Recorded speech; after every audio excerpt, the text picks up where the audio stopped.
Hey you, yes you, who just clicked on this video, did you realize that there's a very easy to understand financial principle that completely explains the relationship between wealth and income, and that as soon as you understand this financial principle, you can then use this financial principle for yourself to build wealth and increase your income? Well, that's exactly what we're going to be covering in today's video. But before we do, I just want to ask you to look right here on the bottom right side of the screen. I want you to find that subscribe button. Be sure to give that subscribe button a quick tap for me. And if you want to be a super overachiever, look right beneath the video, find that thumbs up button, give it a quick tap for me. So that way you can help out the channel reach a wider and wider audience. So more people just like you could go ahead and find out about this financial principle as well. And then they can do just like you. They can build and grow their wealth and increase their income. Thank you so much for taking the time to do that. And with that being said, let's go ahead and jump right into today's video. All right, so the thing that makes this financial principle absolutely so amazing is the fact that it is not complicated or hard to understand. It is very easy to understand. And as soon as you do learn about this financial principle and exactly how to apply it to your life, it's going to be absolutely life-changing for you, because it is going to make building wealth and increasing your income so absolutely clear to you. All right, so what is this absolutely awesome and amazing financial principle? Well, here it is. I want you to lean in because I'm about to give it to you. Here's the financial principle that you were needing and what you were looking for. Wealth and income always follow assets. Okay, so what exactly does it mean when I say that wealth and income always follow assets? So what it means is that if you look at an individual person or you look at a business and they have wealth and they have income, regardless of whether that they have massive amounts of wealth or massive amounts of income, or they have little amounts of wealth or little income, the amount of wealth and the amount of income that they have is a direct result of them owning assets. Okay, so what does this mean? So what it means is that if an individual or a business is owning assets and they continue to hold those assets over time, assuming that they are high quality, good investments, what will generally happen is one of two scenarios.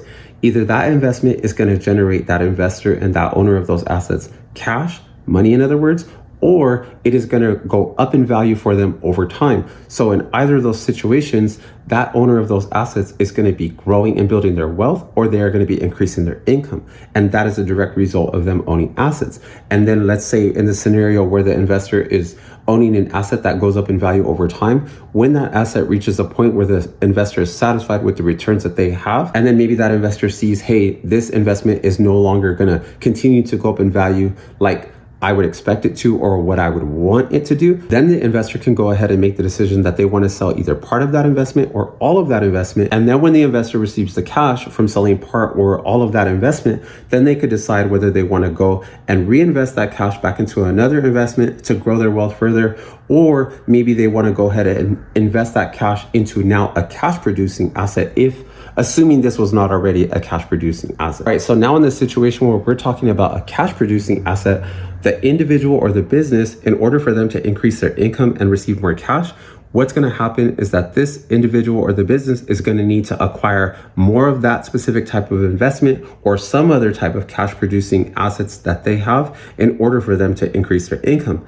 Now, another approach would be that you would like reinvest back into the asset to increase the value, so it would be more appealing to more people, causing it to be more valuable. And then that's going to allow them to be compensated or, be able to increase their income that they're going to be getting because they've now made this thing more valuable. And then as a direct result, they're able to ask for more income because, hey, it's more valuable. It justifies a higher price. So a really quick example would be like, let's say an individual or, a business owns some real estate and they say, hey, this is specifically cash producing real estate. Like, we're not looking for this real estate to go up in value. So what they would do is say, hey, we could either just purchase more of these properties, or we could go ahead and say, hey, maybe we could just reinvest into these properties, spruce them up a little bit, give them some paint, give them some new upgrades. And then now we're going to be able to charge higher rents than before because we've reinvested into these properties, made them more desirable, made them more valuable. They've increased their value. And then as a result, able to charge higher rents. So that's exactly how these cash producing assets would be handled by an individual or a business. All right. So what does this mean for you and me, like on a practical level? Like, how do we actually take this financial principle and, apply action to our lives in a real way, but also in a practical way? So what it means is that we should be striving to accumulate or own wealth generating assets or income producing assets. All right, so our goal should be to acquire high quality assets that are going to increase our wealth and increase our income. And we want to focus on doing this continually until we reach enough assets that are going to produce enough wealth and enough income that are going to ultimately put us in a situation where we have reached our financial freedom. So when you've reached your financial freedom, this is when you reach the point that you have enough assets that will produce enough wealth and enough income that are going to allow you to live the financial life that you want to live, where you are no longer having to work for money.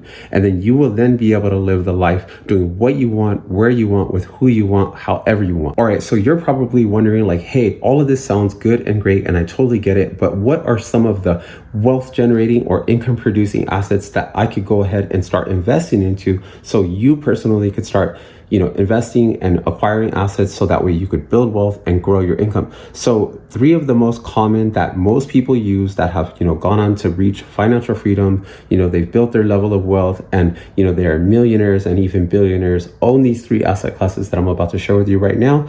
The first one is going to be, by starting a business. So, starting a business is by far probably the fastest way for you to just truly propel your wealth and your income. Now, I'm not saying it's the easiest way, but it is probably going to be the fastest way. Now, the second way is going to be for you to invest into real estate. Now, there's all kinds of real estate. I'm not going to get into all of that in this video, but on a basic level, there's commercial real estate and there's residential real estate. So we'll just go ahead and leave that there. But that is a really good way for you to increase your wealth and increase your income. Now, the third option is going to be for you to invest into the stock market. Now, again, there's tons of investments that you could go ahead and decide which ones you want to go ahead and invest into and start building and growing your wealth and your income within the stock market. We're not going to get into all those as well. But again, the stock market is a really great option to, make investments into and to grow and build your wealth. Now, just to be clear here, you're probably like, man, I don't, how do I do all 3 of these things? How do I run a business, invest in real estate, invest in the stock market? Look, man, I'm not saying that you need to do all of these.